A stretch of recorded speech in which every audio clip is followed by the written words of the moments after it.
এদিকে 21শে ফেব্রুয়ারি শেখ হাসিনা বাংলাদেশে আসবে সম্পূর্ণ কনফার্ম হয়। আজকে সারাদিন হরতাল কর্মসূচির পর তার দেশে আসার রাস্তাও পরিষ্কার হয়। গোপন সূত্রে জানা যায় গভীর রাতেই শেখ হাসিনা লুকিয়ে দেশে ঢুকবে এবং দেশের পরিস্থিতি ধ্বংস করে দিবে। যান চলাচল খুবই স্বাভাবিক ছিল। মাঝখানে হরতালের সমর্থনকারীরা রাস্তা ব্লক করার চেষ্টা করে এবং টায়ারে আগুন দেওয়ার চেষ্টা করে। আজকের এই হরতাল ভোটের অধিকার আদায়ের হরতাল।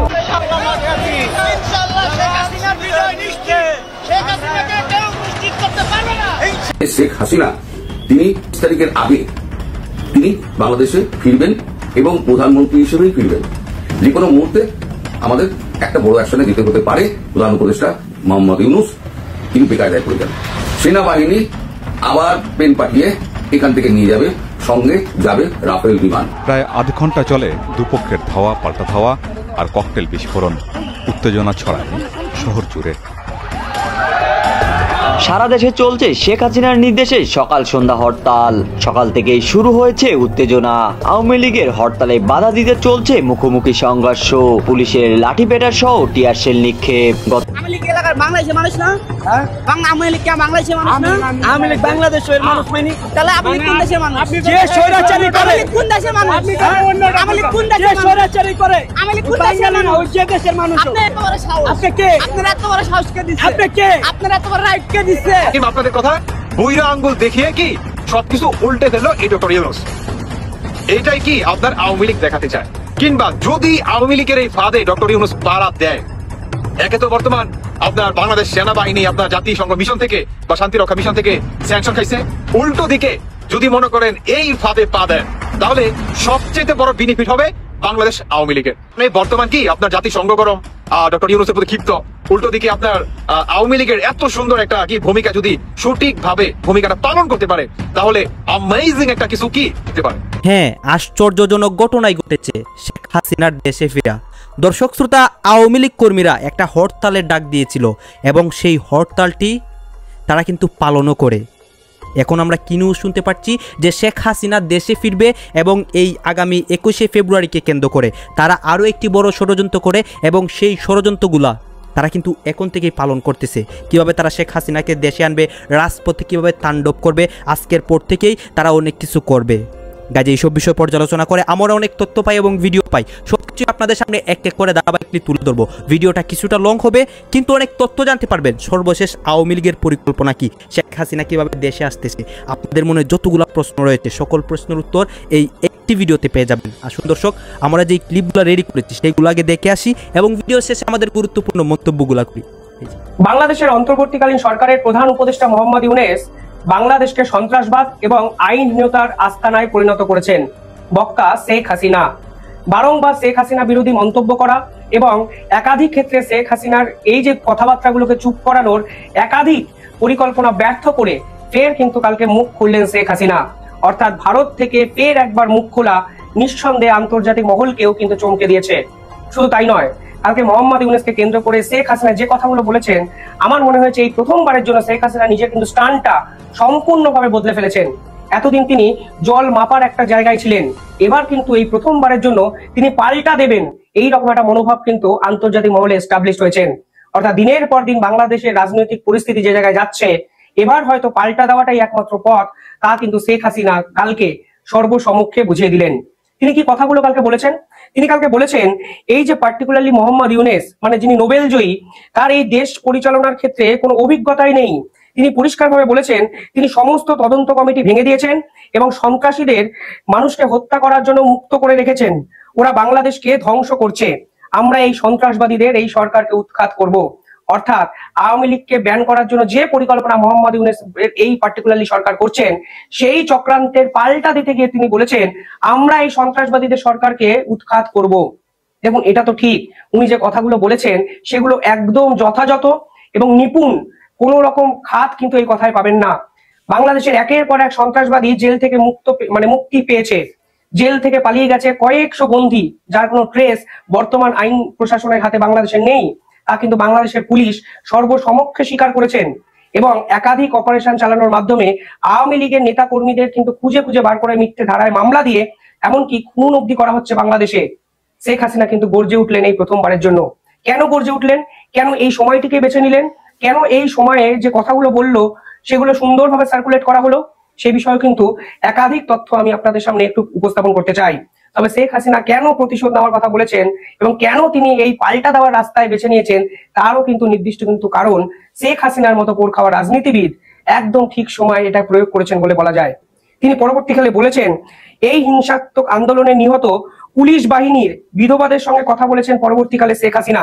তিনি বলেছেন, আমি দেশে ফিরবো, আমাদের শহীদদের প্রতিশোধ নেব, আমাদের পুলিশ বাহিনীর কর্মীদের হত্যা করা হয়েছে, প্রায় 450 থানায় পুলিশদের ভিতরে রেখে হামলা চালানো হয়েছে, থানা লুট করেছে হামলাকারীরা, এমনকি মহিলা পুলিশ অন্তঃসত্ত্বা কনস্টেবলদেরও ছাড়েননি এই ঘাতকরা, যারা মানুষের জীবন রক্ষা করার জন্য দিন রাত পরিশ্রম করে তাদেরই হত্যা করেছে মোহাম্মদ ইউনূস সরকার। অর্থাৎ দিনের পর দিন যেভাবে পুলিশ কর্মীদের উপর বল প্রয়োগ করে মিথ্যে ধারায় তাদেরকে ফাঁসানো হয়েছে তাও কিন্তু শেখ হাসিনা জানেন। জাতিসংঘের ওই 6 নম্বর চ্যাপ্টারের রিপোর্টের কথা মনে আছে, যেখানে পরিষ্কারভাবে মোহাম্মদ ইউনূস এই সরকারকে তীব্রভাবে কষাঘাত করেছিলেন ইউনাইটেড নেশনের পর্যবেক্ষকরা। বলেছিলেন, এই অন্তর্বর্তীকালীন সরকারের একটি সময় একটি মেয়ের স্তনে টাচ করা হয়, বিভিন্ন গোপনাঙ্গে স্পর্শ করা হয়, তাও কিন্তু মেয়েটি থানায় থানায় গিয়েও তার কেস কিন্তু রেকর্ড করতে পারেনি। এটা কিন্তু এই অন্তর্বর্তীকালীন সরকারের প্রধান ব্যর্থতা। এরকম একাধিক নজির কিন্তু ইউনাইটেড নেশনের এই রিপোর্টে কিন্তু ভরিয়ে দেওয়া আছে, যা কিন্তু ব্ল্যাক আউট করেছে অন্তর্বর্তীকালীন এই ইউনূস সরকার, এবং বাংলাদেশের মিডিয়া কিন্তু সেগুলো প্রচার করে না। আর প্রচার করে না জেনেই এবার শেখ হাসিনা এমন কিছু কথাবার্তা বলেছেন যেগুলো ইচ্ছে না থাকলেও এই বাংলাদেশের মিডিয়াকে কিন্তু প্রচার করতে হচ্ছে। অর্থাৎ এক ঢিলে দুটো পাখি মেরে দিয়েছেন শেখ হাসিনা, নিজের কথা মানুষের কাছে পৌঁছে যাচ্ছেন এবং নিজে যে পাল্টা ফিরে আসার লড়াই করতে চান সেটাও কিন্তু মানুষের মধ্যে, আরো স্পেসিফিক্যালি বললে আওয়ামী লীগের একদম নিচু তলার কর্মীদের কিন্তু তিনি বুঝিয়ে দিতে চাইছেন। দেখুন, আওয়ামী লীগকে আপনারা বাংলাদেশ থেকে ব্যান করতে পারেন, আমি যদি ধরেই নিই আওয়ামী লীগ সমস্ত নির্বাচন জোর করে জিতেছে, তাও কিন্তু আওয়ামী লীগের বাংলাদেশে এই মুহূর্তে 2 থেকে 3 কোটি লয়াল ভোটার আছে, যারা শেখ হাসিনা ছাড়াও বঙ্গবন্ধুর নামে আওয়ামী লীগকে কিন্তু ভোট দেবে।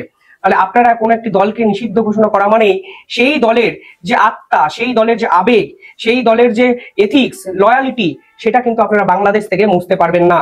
শেখ হাসিনা কিন্তু জানেন, এবং জানেন বলেই দিনের পর দিন আওয়ামী লীগের নেতা কর্মী যারা আছে তাদেরকে মনোবল দেওয়ার চেষ্টা করে যাচ্ছেন। আর কেন মুখ খুললেন? প্রথমে আপনাকে বুঝতে হবে শেখ হাসিনা মুখ খুলে বলেছেটা কি। শেখ হাসিনা আন্তর্জাতিক স্তরকে অ্যাড্রেস করছেন। আপনারা কিন্তু ভাবছেন নেতা মন্ত্রী বা যারা গ্রাউন্ড লেভেল যারা আওয়ামী লীগের সদস্য তাদেরকে হিট করার চেষ্টা করছেন, সেটা তো অবশ্যই একটা কারণ, কিন্তু পাশাপাশি যদি দেখেন মোহাম্মদ ইউনূসের যে ইমেজ, মোহাম্মদ ইউনূসের যে একটা সাধু সাধু ভাব, একটা মূর্তি, বাংলাদেশের অন্তর্বর্তীকালীন সরকারের উপদেষ্টাকে নাকি নোবেল জয়ী, এই যে একটা ভালো মানুষ, উদারপন্থী একটা মনোভাব, তা কিন্তু শেষ 6 মাসে কার্যত এই যে মুখোশ তা কিন্তু খুলে শেষ করে দিচ্ছেন শেখ হাসিনা। এবার সরাসরি তাকে সন্ত্রাসবাদী বললেন। সন্ত্রাসবাদী বলে কি করলেন? তিনি বুঝলেন এই সন্ত্রাসবাদী তকমা যখন কোনো একটা রাষ্ট্রের প্রধানকে দিয়ে দেওয়া হয়, তাহলে অটোমেটিকলি আন্তর্জাতিক যে সম্পর্কগুলো এবার কিন্তু যেভাবে বাংলাদেশ বিমুখতা হয়েছিল তা কিন্তু আরো ভালোভাবে এটা ইমপ্লিমেন্টেশন হবে। এছাড়া আমার নির্দিষ্ট কিছু কারণ মনে হয়েছে অন্তত এই শেখ হাসিনার মুখ খোলার পিছনে। দেখুন, মোদি ট্রাম্পের এই মিটিং নিঃসন্দেহে কিন্তু বড় একটা কারণ, কারণ এই ডোনাল্ড ট্রাম্প সরাসরি বলেছে বাংলাদেশের দায়িত্ব কিন্তু নরেন্দ্র মোদীর হাতে তুলে দিয়েছেন। আর নরেন্দ্র মোদী কাকে শেল্টার দিয়েছে? শেখ হাসিনাকে। দিনের পর দিন বাংলাদেশ সরকার বাংলাদেশ থেকে বিভিন্ন তথ্য ভারতকে পাঠিয়েছে, শেখ হাসিনার নামে নাকি রেড নোটিশ জারি করেছে, একাধিক মামলা রুজু করে দিয়েছে, কোথাকার কি আন্তর্জাতিক ট্রাইব্যুনাল গঠন করে শেখ হাসিনাকে 17 নভেম্বরের মধ্যে দেশে ফিরিয়ে আনার অঙ্গীকার করা হয়েছিল। কিছুই কিন্তু ভারত সরকার এটাকে মান্যতাই দেয়নি। এই যে প্রত্যর্পণ চুক্তি যেটা ভারতবর্ষকে বারবার ইঙ্গিত দেওয়ার চেষ্টা করেছে বাংলাদেশ সরকার, দিনের শেষে আদতে সবটাই যে ভাওতাবাজি তা কিন্তু ভারত বারংবার মোহাম্মদ ইউনূসের এই সরকারকে বুঝিয়ে দিয়েছে। আর এখান থেকেই কিন্তু সব থেকে বড় মনোবলটা পেয়ে যাচ্ছেন শেখ হাসিনা। কালকে কিন্তু জয়শঙ্কর অর্থাৎ ভারতবর্ষের বিদেশ মন্ত্রী ডক্টর জয়শঙ্কর এবং বাংলাদেশের বিদেশের যে উপদেষ্টা যিনি আছেন তহিদ হোসেনের একটি মিটিং হয়। সেই মিটিংয়েও কিন্তু বাংলাদেশ শেখ হাসিনাকে নিয়ে জয়শঙ্করের কাছে সরাসরি কিছু বলতে পারেনি। অর্থাৎ বাংলাদেশের যত দাদাগিরি, বাংলাদেশের যত নিজেকে বাক প্রমাণের চেষ্টা, তা হলো বাংলাদেশের কিছু পেটোয়া চ্যানেল, কিছু মিডিয়ার সামনে।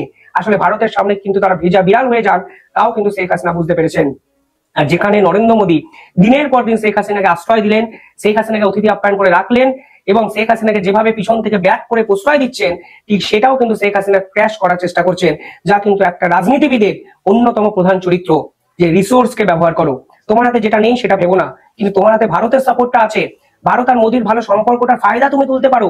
এবং দিনের পর দিন মোহাম্মদ ইউনূস কিন্তু হাসিনার কাজটা সহজ করে দিচ্ছেন, কারণ শেষ 6 মাসে বাংলাদেশের যেরকম অরাজকতা বাংলাদেশের মানুষ দেখেছেন, তা কিন্তু শেখ হাসিনার কাজটাকে অনেক ক্ষেত্রে সহজ করে দিয়েছেন বলে আমার মনে হয়।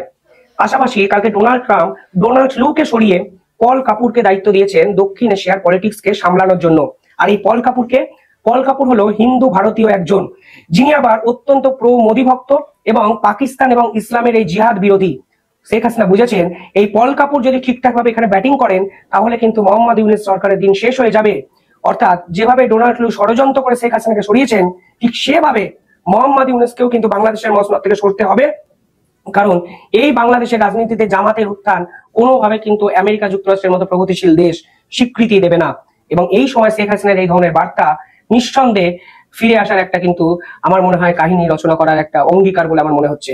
তবে যারা এই ভিডিও দেখছেন, একটা ছোট্ট রিকোয়েস্ট, আমাদের চ্যানেলের ভিউজ নাকি অনেকের থেকে কমে গেছে, কারণ আমাদের চ্যানেলের নোটিফিকেশন আপনাদের কাছে যাচ্ছে না। অনেকে আমাদের চ্যানেলকে রিপোর্ট মেরে দিয়েছেন, একাধিক হোয়াটসঅ্যাপে আমাদের হুমকি দেওয়া হচ্ছে দিনের পর দিন। তাই ভিডিও যদি একটু শেয়ার করেন তাহলে এই কথাগুলো লোকের কাছে যাবে, কারণ ইন্ডিপেন্ডেন্ট জার্নালিজমকে আপনারাই বাঁচাতে পারেন। তাই চ্যানেলটিকে একটু সাবস্ক্রাইব করে এবং যদি আপনারা কমেন্ট করেন তাহলে চ্যানেলের রিচটা আরো একবার আপনাদের কাছে ফিরে আসবে এবং এই কথাগুলো অন্তত ইউনূসের দালাল এবং ভারত বিরোধী কিছু মানুষের কাছে পৌঁছে দেওয়া ভীষণ মাত্রায় দরকার বলে আমার মনে হয়। পরবর্তীকালে শেখ হাসিনা কি দেখেছেন? শেখ হাসিনা দেখেছেন মোহাম্মদ ইউনূস সবচেয়ে বড় ট্রাম্প কার্ডটা ব্যবহার করেছেন ডেভিল হান্ট শুরু করে। এই ডেভিল হান্ট শুরু করা মানে তিনি যে আসলে আওয়ামী লীগ নেতা কর্মীদের ধরো এবং জেলে ভরো, এইটা কিন্তু শেখ হাসিনা বুঝে গেছেন। ফলে শেখ হাসিনা এবার প্রতিশোধ নেওয়ার কথা বলছেন। এতে পুলিশ প্রশাসন চাপে থাকবে এবং যেভাবে পুলিশ প্রশাসনকে কার্যত ইচ্ছার বিরুদ্ধে কাজ করা হচ্ছে, ঠিক সেখানে কিন্তু পুলিশ প্রশাসনের পাশে থাকা মানে এই মোহাম্মদ ইউনূস সরকার কিন্তু আস্তে আস্তে আইনের যে বলয় তৈরি করার চেষ্টা করছেন, সেই বলয়ে কিন্তু নিজেই একা এবং কোণঠাসা হয়ে যাওয়ার চেষ্টা করার একটা পরিকল্পনা কিন্তু শুরু হয়েছে। ফলে একদিকে সমন্বয়করা চাপ বাড়াচ্ছেন, একদিকে নতুন দল তৈরি হয়ে গেছে, একদিকে বিএনপির মতো দল তাদের পাশে নেই। লড়াইটা শুধু জামাতকে নিয়ে এবং পাকিস্তানকে নিয়ে। তার পাল্টা হিসেবে ডোনাল্ড ট্রাম্পের কূটনীতির সঙ্গে আপনাকে লড়তে হবে, নরেন্দ্র মোদীর কূটনীতির সঙ্গে আপনাকে লড়তে হবে। ব্যবসা বাণিজ্য ট্রেড ভারতের সঙ্গে ভালো করতে গেলে ভারতের সঙ্গে সম্পর্ক আপনাকে ভালো রাখতে হবে। অর্থাৎ সব দিক দিয়ে কিন্তু যাতাকলে ফেসে যাচ্ছেন মোহাম্মদ ইউনূস। তার ইঙ্গিত কিন্তু কালকেই অলরেডি তিনি দিয়েছেন যে 7 সিস্টার্সকে নিয়ে তিনি পজিটিভ কথা বলে ভারতকে কনফিডেন্সে নেওয়ার চেষ্টা করেছেন। যদিও আমার মনে হয় ইটস টু লেট, অর্থাৎ অনেকটা দেরি হয়ে গেছে। যে 7 সিস্টার্সকে তিনি কেড়ে নেওয়ার হুমকি দিয়েছিলেন, সেই 7 সিস্টার্সকে নিয়ে ভারত আর আপনার সঙ্গে অন্তত ব্যবসা করবে না, তা কিন্তু আজকে দিনের আলোর মতো স্পষ্ট। আর এখানেই শেখ হাসিনা বলছেন আমি ফিরে আসবো, আমি প্রতিশোধ নেব। আর উল্টো দিকে মোহাম্মদ ইউনূস হয়তো প্রেস কনফারেন্সে বলবে আমরা ভারতকে রিকোয়েস্ট করছি হাসিনা যেন চুপ থাকেন। আর হাসিনা একের পর এক মুখ খুলে মোহাম্মদ ইউনূসের ঘুম উড়িয়ে দিচ্ছেন সেই ভারতে বসেই। অর্থাৎ মোদী ট্রাম্পের এই ধরনের মিটিং 6 মাস যেতে না যেতেই ডক্টর মোহাম্মদ ইউনূস সরকারের বিরুদ্ধে আন্তর্জাতিকভাবে নানান প্রশ্ন উত্থাপিত হতে শুরু করেছে। গত 13ই ফেব্রুয়ারি যুক্তরাষ্ট্রে যখন ডোনাল্ড ট্রাম্প এবং নরেন্দ্র মোদীর মধ্যে বৈঠক অনুষ্ঠিত হচ্ছিল, ঠিক সেই মুহূর্তে যুক্তরাষ্ট্রের একটি বিশেষ অঙ্গরাজ্য নিউ হ্যাম্পশায়ার, এই রাজ্যটির পার্লামেন্টে একটি রেজুলেশন পাস হয়েছে। কি সেই রেজুলেশন? সেটি হচ্ছে বর্তমান সরকারের সময়ে যে হত্যা, খুন কিংবা মব জাস্টিস হচ্ছে সেগুলোর বিরুদ্ধে একটি প্রস্তাব উত্থাপিত হয়েছে, এগুলোর বিরুদ্ধে তদন্ত করার জন্য এবং তদন্তপূর্বক মার্কিন কংগ্রেস, হোয়াইট হাউস এবং মার্কিন স্টেট ডিপার্টমেন্ট যাতে ব্যবস্থা নেয় সে বিষয়ে এই রেজুলেশনটা পাস হয়েছে। এবং সেখানে রিপাবলিকান এবং ডেমোক্রেট দলীয় সদস্যরা তারা সবাই অকণ্ঠ সমর্থন জানিয়েছে। যদি বলি যে কত ভোটে এটি পাস হয়েছে, পক্ষে ভোট দিয়েছেন 328 জন আর বিপক্ষে 41 জন। এই রেজুলেশনে বলা হচ্ছে বা প্রস্তাবে বলা হচ্ছে হোয়াইট হাউস, কংগ্রেস, স্টেট ডিপার্টমেন্টের প্রতি আহ্বান জানানো হচ্ছে বাংলাদেশে অন্তর্বর্তী সরকার কর্তৃক ধর্মীয় সংখ্যালঘু সম্প্রদায় এবং আওয়ামী লীগের নেতাকর্মীদের হত্যা, গ্রেপ্তার এবং বাড়িঘর যে জ্বালিয়ে দেওয়া হচ্ছে তার বিরুদ্ধে যেন যথাযথ পদক্ষেপ নেওয়া হয়। যে হিংসাত্মক আচরণ সংঘটিত হচ্ছে তার বিরুদ্ধে যেন যথাযথ ব্যবস্থা নেওয়া হয়। এখানে বলা হচ্ছে ইসলামিক মৌলবাদীদের উস্কানিতে ধর্মীয় সংখ্যালঘু নিধন, ধর্মীয় উপাসনালয় ধ্বংস, বঙ্গবন্ধু বা দেশের জাতি জনকের বাড়ি গুড়িয়ে দেওয়া, সাংস্কৃতিক ব্যক্তিত্ব ও প্রথিতযশা সাংবাদিকদের হেনস্থা, গ্রেপ্তার এবং খুন করা, মাজারে হামলা, অগ্নিসংযোগে এসব কিছু ধ্বংস করা, এমনকি 30 লাখ শহীদের রক্তের বিনিময়ে অর্জিত যে বাংলাদেশের স্বাধীনতা সেই ইতিহাস মুছে ফেলার অপচেষ্টা চালানো হচ্ছে ডক্টর মোহাম্মদ ইউনূসের নেতৃত্বে। এ ধরনের অপকর্মের বিরুদ্ধে কথা বললেই সংশ্লিষ্টদের বিরুদ্ধে দমনপীড়ন, শেখ হাসিনার নেতৃত্বাধীন সরকারের সাথে সংশ্লিষ্ট ছিলেন এমন মন্ত্রী, এমপি, রাজনীতিকের বিরুদ্ধে হত্যা মামলা দায়ের এবং গ্রেপ্তার করা হচ্ছে। এমনকি শত শত পুলিশ অফিসারকেও হত্যার ঘটনা ঘটছে এবং এখনো পুলিশের উপর বর্বরোচিত আক্রমণের ঘটনা ঘটছে। বিচার বহির্ভূত হত্যাকাণ্ড অব্যাহত রয়েছে গোটা বাংলাদেশে। এটি যে শিরোনামে এই রেজলিউশনটি এসেছে তা হচ্ছে urging the United states government investigate allegations of abuse of minorities specially Hindus, Buddhist, Christian and other religious minorities by the interim government of Bangladesh। সংখ্যালঘু নির্যাতন নিয়ে নানান ধরনের বিতর্ক রয়েছে। ভারতের পক্ষ থেকে নানান ধরনের অপপ্রচার চালানো হয়েছে, সেটিও আমরা স্বীকার করি। আবার সংখ্যালঘু নির্যাতন যে হচ্ছে না সেটাও নিশ্চয়ই আমরা মনে করি না, এবং সেগুলো আমি বারবার বলছি যে 5 আগস্টের পরে যেভাবে আওয়ামী লীগের নেতাকর্মীদের উপরে হামলা হয়েছে, সেই হিসেবে সংখ্যালঘু হিসেবে যাদেরকে আমরা উল্লেখ করি, যদিও আমি সংখ্যালঘু শব্দটার সঙ্গে একমত পোষণ করি না, যাই হোক, হিন্দু কিংবা অন্য ধর্মের মানুষদের উপরে এইভাবে আক্রমণ করা হয়েছে, তাদেরকে ধরে নেওয়া হয়েছে, আওয়ামী লীগের সঙ্গে তারা জড়িত। কিন্তু ভারত নিশ্চয় যেভাবে প্রচার করেছে আমি এখনো পর্যন্ত সেটির সঙ্গে একমত নই। যেভাবে গণহত্যা চালানো হচ্ছে, সেনাবাহিনী চট্টগ্রামে গণহত্যা চালিয়েছে, রাজধানী ঢাকাতে লাশের পর লাশ ছড়িয়ে রয়েছে, নিশ্চয়ই এ ধরনের প্রমাণ কেউ দিতে পারবেন না। তবে নির্যাতন তো সংখ্যালঘুরা সবসময় হয়ে থাকেন। এখন বিষয়টি হচ্ছে যে এই যে রেজলিউশনটি পাস হয়েছে এটি কতটা গুরুত্ব বহন করে, কতটা গুরুত্ব রয়েছে। অনেকের কাছে মনে হতে পারে যে এটি একটি স্টেট পার্লামেন্টে উত্থাপিত যে প্রস্তাব সেটিতে আর ফেডারেল গভর্নমেন্ট কতটুকুই বা কর্ণপাত করবে। হতে পারে, যারা এমনটি মনে করছেন হতে পারে, কিন্তু আমাদের বিবেচনায় রাখা দরকার মার্কিন যে 50টি স্টেট রয়েছে সেখানে যদি আরো একাধিক স্টেটের পার্লামেন্টে এই ধরনের আলোচনা ওঠে এবং এই ধরনের প্রস্তাব পাশ হয়, সেগুলো যখন মার্কিন স্টেট ডিপার্টমেন্ট, ফেডারেল গভর্নমেন্ট বা মার্কিন কংগ্রেসের কাছে যাবে, নিশ্চয়ই তারা গুরুত্ব দিয়ে দেখবে। অনেকে এও বলতে পারেন যে গত 13ই ফেব্রুয়ারি বৈঠকের পরে সংবাদ সম্মেলনে যেভাবে ট্রাম্প নরেন্দ্র মোদীর উপরে বাংলাদেশের বিষয়টি ছেড়ে দিলেন, এই বিষয়ে উত্তর দেওয়ার জন্য, অর্থাৎ ডোনাল্ড ট্রাম্প কোনো প্রকার কোনো ধরনের গুরুত্বই দেননি, এমনটি যারা মনে করেন, সেক্ষেত্রে বলছি এর উল্টোটাও হতে পারে। এটা ডোনাল্ড ট্রাম্প ইচ্ছাকৃতভাবে অ্যাভয়েড করে গেছেন, কিন্তু যেই তুলসী গ্যাবার্ডের বিষয়ে কথাবার্তা হচ্ছে, মার্কিন গোয়েন্দা প্রধান বা পরিচালকের দায়িত্বে রয়েছেন, তিনি অসম্ভব ক্ষমতাশালী। এটি তাদের মাধ্যমে একটা মেকানিজম করে তারা এইভাবেই এগোচ্ছে যে যুক্তরাষ্ট্র সরাসরি এর মধ্যে ইনভলভ হতে চাচ্ছে না, কিন্তু বিভিন্ন জায়গা থেকে যেভাবে প্রশ্নগুলো উত্থাপিত হচ্ছে রেজলিউশন আকারে, সেইগুলোতে মার্কিন ফেডারেল গভর্নমেন্ট ধীরে ধীরে অ্যাকশনে যেতে পারে বা যাবে, এমনও তো হতে পারে। অতএব আমরা বলতে পারি না যে এটি খুব গুরুত্বপূর্ণ, আবার একেবারেও উড়িয়ে দিতে পারি না।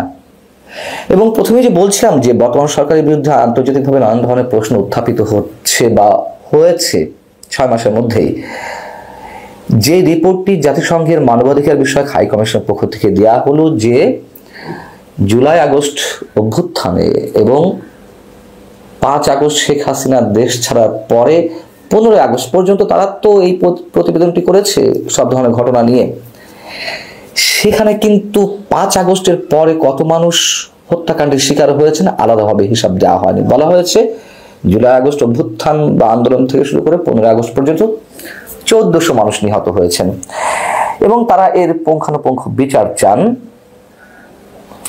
মানবাধিকার হাই কমিশন যদি চাইবেই, তাহলে 5 আগস্টের পরে যারা হত্যাকাণ্ডের শিকার হয়েছেন তাদেরকে কারা হত্যা করলো, তাদের বিচারটি কোন প্রক্রিয়া হবে। এবং অবশ্যই জুলাই আগস্টে শেখ হাসিনা চলে যাওয়ার আগ পর্যন্ত যে হত্যাকাণ্ডগুলো ঘটেছে তার দায়ভার এর মধ্যে কি ষড়যন্ত্র আছে না আছে সেটা অন্য বিষয়, অন্য বিতর্ক, কিন্তু শেখ হাসিনা বা আওয়ামী লীগ সরকারকে তো অবশ্যই নিতে হবে, তাদেরকে বিচারের মুখোমুখি অবশ্যই দাঁড়াতে হবে, কোনো ভুল নেই। আমরা কথা বললেই যার পক্ষে যে অংশটুকু যায়, আমি দর্শকদের প্রতি শ্রদ্ধা রেখে বলছি, তারা নিজেদের মতো করে ধরে নেন। যদি নিজেদের বিপক্ষে যায়, আমাদের কথাগুলো তারা অন্যভাবে ট্রিট করেন। দেখুন, আমরা এইভাবে দিনের পর দিন চলে আসছি। গত আড়াই দশকের 90-এর পর থেকে এই চর্চাটি আমাদের মধ্যে প্রচন্ড রয়েছে। আমরা মনে হচ্ছে কেউ নিরপেক্ষতার জায়গা থাকতে পারছি না। আমরা কেউ না কেউ কোনো না কোনো ভাবে পার্টিজান, কোনো না কোনো পক্ষের হয়ে কথা বলতে হবে। আমরা যতদিন না পর্যন্ত এখান থেকে বেরিয়ে আসতে না পারবো, যতই কথিত বিপ্লবের কথা বলুন, যতই গণ অভ্যুত্থানের কথা বলুন, যতই ফ্যাসিবাদ মুক্ত স্বৈরাচার মুক্তির কথা বলুন, কিছুই হবে না। নতুন নতুন করে স্বৈরাচারের আবির্ভাব হবে, নতুন নতুন ফ্যাসিবাদের জন্ম হবে। এবং এটুকুও জানিয়ে রাখি, হিউম্যান রাইটস ওয়াচ, আন্তর্জাতিক মানবাধিকার সংগঠন, তারাও কিন্তু গত কয়েকদিন আগে একটি কড়া বিবৃতি দিয়েছে। বর্তমান সরকারের সময় যে মানবাধিকার লঙ্ঘনগুলো ঘটছে, বিশেষ করে অপারেশন ডেভিল হান্টের নামে যা হচ্ছে, সেটির বিষয়ে তারা খুবই সতর্কতার সঙ্গে সরকারের প্রতি আহ্বান জানিয়েছে। ভারতের কাছে আছে, তো এটা কি পসিবল? দর্শক বন্ধুরা, মেন পেজটা হচ্ছে আপনার, বা মেন টুইস্টটা হচ্ছে এখানে ভারত প্রেজেন্টেশন করে যে আপনার শেখ হাসিনা বা তার দলের উপরে কিংবা তার উপরে একটা জঙ্গি হামলা করে বাংলাদেশের মৌলবাদী কিংবা বেশ কিছু বর্তমান পাকিস্তান থেকে আসা কিংবা পাকিস্তানের পরামর্শ নিয়ে একটা জঙ্গি হামলা ঘটনা হয় বাংলাদেশে আপনার জুলাই থেকে আগস্ট মাস পর্যন্ত। এবং শেখ হাসিনাকে শেষ পর্যন্ত তার নিজের জানের নিরাপত্তার কথা চিন্তা করে কি বাংলাদেশের সামরিক বাহিনী, সেনাবাহিনী ভারতে কি তাকে নিয়ে আসে বা তাকে প্রদান করা হয় বা তাকে আপনার সেফ ভাবে বাংলাদেশ থেকে উঠিয়ে নেওয়া হয়। তো এইভাবে কি আপনার প্রেজেন্টেশন করা হয়। এখন মূল টুইস্টটা হচ্ছে যে তাহলে শেখ হাসিনা যদি পদত্যাগ করে থাকে বা তিনি যদি রিজাইন দিয়ে থাকে, তার রিজাইন লেটারটা কোথায়? একটু ক্যাচ করবেন। তিনি যদি রিজাইন লেটারটা দিয়ে থাকে, তাহলে তার রিজাইন লেটারটা কোথায়? বাংলাদেশের আপনার রাষ্ট্রপতির কাছে থাকার কথা। বাংলাদেশের সংবিধান অনুযায়ী আমাদের বাংলাদেশের রাষ্ট্রপতি শাহাবুদ্দিন চুপ্পুর কাছে এই লেটারটা থাকার কথা, কিন্তু শাহাবুদ্দিন চুপ্পু ডিরেক্ট বলে দিলেন যে আমার কাছে এই রিজাইন লেটার নাই। অবশ্য তার কাছে নাও থাকার কথা, কারণ তিনি যখন নাকি আপনার ইয়ে থেকে কি বলে ভবন থেকে তিনি চলে যান, তখন কিন্তু সেনাবাহিনীর প্রধান ছিলেন, সেখানে কিন্তু রাষ্ট্রপতি শাহাবুদ্দিন চুপ্পু কিন্তু ছিল না। হ্যাঁ, তো তার কাছে না থাকারই কথা। বা আমরা কিন্তু এরকমও শুনি যে রাষ্ট্রপতি শাহাবুদ্দিন চুপ্পুর কাছে এই রিজাইন লেটারটা পাঠিয়ে দেওয়া হয়েছে। কার মাধ্যমে পাঠাইছে এটাও কিন্তু উঠে আসে নাই, কিংবা এই প্রসঙ্গে কোনো ধরনের কোনো কথা আসে নাই। তো ভারত আসলে বিষয়টা এইভাবেই আপনার এক্সপ্লেন করে আপনার আমেরিকার ডোনাল্ড ট্রাম্পের সাথে হোয়াইট হাউসে সেই মিটিং এ। বা তারা আরো এভাবে বলেন যে বাংলাদেশের সেনাবাহিনীর প্রধান ওয়ার্কারের সাথে আরো একটি মিটিং হতে যাচ্ছে এই প্রসঙ্গে, যে বাংলাদেশে জুলাই মাস থেকে কোঠার নামে যে একটা জঙ্গি হামলা হইল, তোমরা কি করলা? তোমাদের প্রধানমন্ত্রীকে আমাদের ভারতে পাঠাই দিলা, তোমরাই পাঠাইলা। তো তাহলে তোমরা বলতেছো যে উনি রিজাইন করছে, তাহলে রিজাইন লেটারটা কোথায়? এটা তো ডোনাল্ড ট্রাম্পও দেখতে চাবে। যখন নাকি ডোনাল্ড ট্রাম্প নাকি আপনার এই ধরনের কথা বলে নরেন্দ্র মোদী, তখন তো ডোনাল্ড ট্রাম্পের মাথা তো বিষয়টা ক্যাচ করবে। আসলেই তো রে ভাই, একজন বৈধ প্রধানমন্ত্রীকে কিভাবে এভাবে মনে করেন পাঠাই দেয়, আর জানের নিরাপত্তার কথা চিন্তা করে ভারত তাকে আশ্রয় দেয়। তাহলে রিজাইন লেটারটা কোথায়? আমরা বাংলাদেশের কোনো মানুষ কিন্তু এখন পর্যন্ত এটা দেখি নাই, কিংবা কোনো মিডিয়ার সামনে এখন পর্যন্ত প্রেজেন্টেশন করা হয় নাই। আপনার সেনাবাহিনীর প্রধান ওয়ার্কার তিনি পর্যন্ত বলছে যে কি শেখ হাসিনা বাংলাদেশ থেকে চলে গেছে কিংবা তিনি পদত্যাগ করছে। তাহলে তার পদত্যাগ পত্রটা কোথায়? শাহাবুদ্দিন চুপ্পুর কাছেও নাই, আপনাদের বাংলাদেশ সংবিধান অনুযায়ী আমাদের রাষ্ট্রপতির কাছে থাকার কথা, তার কাছেও নাই। তো আছে কার কাছে? কারো কাছে নাই। দর্শক বন্ধুরা, এখন আসুন যে ভারত কেন বললো যে বাংলাদেশে আপনার জঙ্গি হামলা হইলো, কেন বললো না যে আপনার বাংলাদেশে কোঠা নিয়ে বা সরকারি একটা জব নিয়ে আপনার এই আন্দোলনটা হয় বা সেখানে আপনার শেখ হাসিনার পতন ঘটে? কেন ভারত এই প্রসঙ্গে কথা বলো না? এটার পিছনে সবচেয়ে বড় রিজন হচ্ছে আমাদের বাংলাদেশের সংবিধান। এই সরকার যখন আপনার গঠিত হয়, এই সরকার কিন্তু আমাদের বাংলাদেশের সংবিধান মেনে কিন্তু হয় নাই। এটা হচ্ছে তাদের নিজের স্পষ্ট বক্তব্য। আপনার অন্যতম একজন সমন্বয়ক হান্নান মাসুদ, তিনি কিন্তু আমাদের বাংলাদেশের কি একটা টিভি চ্যানেল যেন একটা টক শোতে তিনি কিন্তু এই কথাটা কিন্তু তুলে ধরে যে আমরা যদি বাংলাদেশের সংবিধান মেনে এই আন্দোলনটা করার চেষ্টা করতাম তাহলে কিন্তু এই শেখ হাসিনা কিংবা আওয়ামী লীগের পতনটা করা সম্ভব ছিল না। এটা কিন্তু আপনার স্পষ্ট কিন্তু উঠে আসে, কিংবা আমরা সেটা পরে জানতে পারি হোয়াটসঅ্যাপে। এখন আসুন যে এই যে ভারত আপনার এক্সপ্লেন করলো যে বাংলাদেশে একটা জঙ্গি হামলা হয়েছে, বাংলাদেশের সংবিধান মেনে আপনার এই আন্দোলনটা হয় নাই, বা বাংলাদেশের এই কোঠার নামে ভিত্তি করে যে সমস্ত জঙ্গিবাদীরা কিংবা মৌলবাদীরা অনবরত বাংলাদেশটাকে অস্থিতিশীল করার চেষ্টা চালাচ্ছে কিংবা প্রতিনিয়ত চালাচ্ছে বা চলমান, এটাকে এখন পর্যন্ত নিয়ন্ত্রণে আনতে পারতেছে না, কিংবা বাংলাদেশটাকে আপনার দ্বিতীয় আফগানিস্তান বানাতে চায় এই জঙ্গিবাদীরা। কেন বললো? আপনি যদি দেখেন বা আপনার ডোনাল্ড ট্রাম্প যদি এটাকে আপনার বাইনি চান্স ভাই জাতিসংঘ থেকে কিংবা আন্তর্জাতিক যে ট্রাইব্যুনাল গঠিত হয়েছে যদি কোনোভাবে এটা ইনকোয়ারি করে যে ভারতের যে বক্তব্য কি যে শেখ হাসিনা রিজাইন থেকে শুরু করে আপনার তারপর শেখ হাসিনা যে কোঠার নামে যে আন্দোলনটা হয়, যখন নাকি দেখবে যে তদন্ত করে বা যদি বাইনি চান্স করে যে ভাই টোটালি নাই, মানে কোঠার নামে এখানে কোনো ছিটাফোটাও নাই, তখন কি ঘটবে কল্পনা করতে পারেন আপনি? হ্যাঁ, কল্পনা করতে পারেন কি ঘটবে? ভারত মার্চের মাসে শেখ হাসিনাকে সত্যি কি ফিরিয়ে দিবে? আপনার এই বিষয়ে একটু কথা বলি।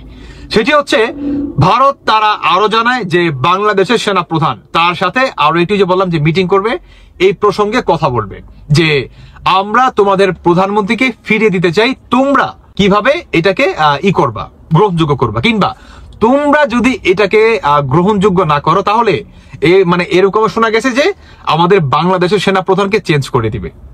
আমাদের বাংলাদেশের সেনা প্রধানে যে আপনার ওয়ার্কার আছে সেই ওয়ার্কার থাকবে না, অন্য কোনো ওয়ার্কার আপনার নিয়োগ দেওয়া হবে আমেরিকার নির্দেশে। এটাও কিন্তু পসিবল, কারণ ভারত আর হচ্ছে আপনার কি বলে ডোনাল্ড ট্রাম্পের সাথে সম্পর্ক কিন্তু অতুলনীয়, আর ডক্টর ইউনূসের সাথে কি পুরো বাস খাওয়ার মতো একটা সম্পর্ক, তাই না? অন্যদিকে ভারতের এবং বাংলাদেশের সীমান্ত দিকে অনেকে তো জানেন না বিভিন্ন প্রস্তুতি চলতেছে, বিভিন্ন প্রস্তুতি যুদ্ধের ক্ষেত্রে, মানে যে কোনো কিছু একটা হতে পারে আপনার রাফাইল আপনার যে জেটটা আছে এটার মাধ্যমে আসতে পারে, ইন্ডিয়ার যত আপনার বাহিনী আছে সমস্ত বাহিনী প্রোটোকলের মাধ্যমে কি আপনার বাংলাদেশে প্রধানমন্ত্রী হয়ে ফিরে আসতে পারে, কিংবা আপনার সীমান্ত দিয়েও আসতে পারে। তো এটার জন্য ভারত কি আপনার যেখানে আগে 500 সেনা ছিল বা ছিল আপনার ফোর্স ছিল, সেখানে আপনার 1000-এর থেকেও আরো 1000 কি বাড়িয়ে দিচ্ছে, কিংবা যেখানে ধরুন এক্সাম্পল 100টা গান ছিল সেখানে কি আরো 500 গান, মানে আপনার 4 থেকে 5 গুণ বাড়িয়ে দিচ্ছে বিভিন্ন মনোকার সীমান্তরে ভারত বাংলাদেশের। কল্পনা করতে পারেন আপনি কি হতে যাচ্ছে বাংলাদেশে? কল্পনা করতে পারেন? এখন আসুন 26শে মার্চ শেখ হাসিনা যদি অরিজিনালি আপনার বাংলাদেশে আসে কিংবা আসার একটা প্রস্তুতি শোনা যায়, আমি বলি ভারত কি করবে না করবে সেটা আমি জানি না, তবে আমি এতটুকু বিশ্বাস করি যদি শেখ হাসিনা একটা মেসেজ ড্রপ করে যে আমি 26শে মার্চ এক্সাম্পল আমি বাংলাদেশের যে আন্তর্জাতিক বিমানবন্দর আছে শাহজালাল বিমানবন্দর, আমি এই বিমানবন্দরে নামবো, কল্পনা করতে পারেন? ওইখানে না হইলো কমসে কম 1.5 থেকে 2 কোটি, আমি বিশ্বাস করি 1.5 থেকে 2 কোটি ভাই আওয়ামী লীগ কর্মীরা যাবে 100%।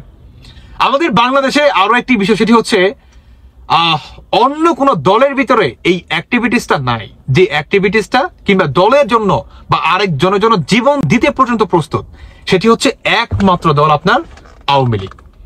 এই দলের ভিতরে যে অ্যাক্টিভিটিস, এই দলের ভিতরে যে মানে একে অন্যের জন্য জান দিয়ে দেওয়া, এই যে একটা সম্পর্ক, এটা আপনি আর বাংলাদেশের বিএনপির ভিতরে মানে ছিটা ফোটাও নাই, কোন দলের ভিতরে নাই। এটাই হচ্ছে আওয়ামী লীগের অন্যতম একটা শক্তি, আপনি কল্পনা করতে পারবেন না। তো সেই 1.5 থেকে 2 কোটি মানুষ যদি বাহিনী চান যায়, কল্পনা করতে পারবেন আপনি? এই আপনার যে এই সরকার আছে কোনো কিছু ছিঁড়তে পারবে? কিচ্ছু করতে পারবে না, কিচ্ছু করতে পারবেন না। এখন দেখার বিষয় হচ্ছে যে 26শে মার্চ শেখ হাসিনা কি আপনার অরিজিনালি ভারতের যে আপনার রাফাইল যে আপনার জেট আছে এটার মাধ্যমে কি আসতেছে, বা এটার মাধ্যমে প্রোটোকলের মাধ্যমে কি বাংলাদেশের সাবেক নয় তিনি প্রধানমন্ত্রী হয়ে কি ফিরতেছে? এটা হচ্ছে দেখার বিষয়। গাইজ আপনারা তো দেখলেন এখানে কি কথা হচ্ছে, অনেকেই কিন্তু অনেক কথা বলতেছে, তারা তাদের পরিকল্পনাগুলো এখানে প্রকাশ করতেছে, বিশেষ করে শেখ হাসিনা, আওয়ামী লীগ, তাদের দলকে নিয়ে যে পরিকল্পনা তারা এখানে বলতেছে, এই কথাগুলো মানে তারা ইউটিউব, ফেসবুক, সামাজিক যোগাযোগ মাধ্যমে প্রকাশ করতেছে। দর্শক শ্রোতা, অনেকে কিন্তু অনেকের বক্তব্যের মাধ্যমে সাধারণ মানুষের বিভ্রান্তির মুখে ফেলে, সেই বক্তব্যগুলোতে আপনারা কান দিবেন না, আপনাদের কোনো নিজের ক্ষতি নিজে করবে না এই কথাগুলো শুনে। অন্যদিকে অনেক যারা কিনা আছে মানে তারা দেশের সত্যের নিউজগুলো সবার সামনে প্রকাশ করে, তাদেরও কিছু বক্তব্য আপনাদেরকে এখানে দেখিয়েছি। দর্শক শ্রোতা, এই আওয়ামী লীগ যে বারবার এইসব করে, সোশ্যাল মিডিয়াতে তারা যে পরিকল্পনা করে, তারা যে পোস্ট দেয়, এই কত কিছু করে, এগুলো নিয়ে আপনাদের মন্তব্য কি, এটা কিন্তু আপনারা অবশ্যই কমেন্ট বক্সে লিখে যাবেন। এবং আপনাদের কাছে আমার একটা রিকোয়েস্ট থাকবে, আমার চ্যানেলটি সাবস্ক্রাইব করবেন এবং পাশে থাকা বেল আইকনটি অবশ্যই বাজিয়ে যাবেন, যাতে করে নেক্সট ভিডিওটা সবার আগে আপনাদের কাছে পৌঁছায়। ধন্যবাদ।